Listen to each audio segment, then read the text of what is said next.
ممكن تكون بتعمل خير لكن مفيش النية السليمة، وبما ان ربنا مش بيظلم حد فيقوم موفقك في حياتك، عاطلك مال، عاطلك صحة، انت بتعمل خير تمام، خد خير، خلص نصيبك في الدنيا. لكن الإنسان المؤمن الصالح تلاقيه يجمع بين العمل الصالح مع النية. خليني أبسطها لك أكتر.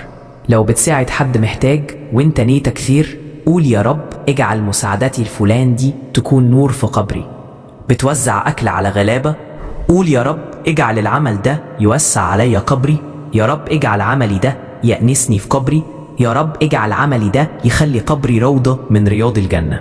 ومش كده وبس، ده انت ممكن تعمل كده كمان مع من رحل من الدنيا زي الوالد أو الوالدة، الأخ، الأخت، ابعت هدايا للي بتحبهم. الجميل في الموضوع ده لك أن تتخيل أن الحسنة ب10 أضعافها، وإن الله يضاعف لمن يشاء، يعني تحت إيدك كنز من الحسنات يكفيك ويكفي اللي بتحبهم.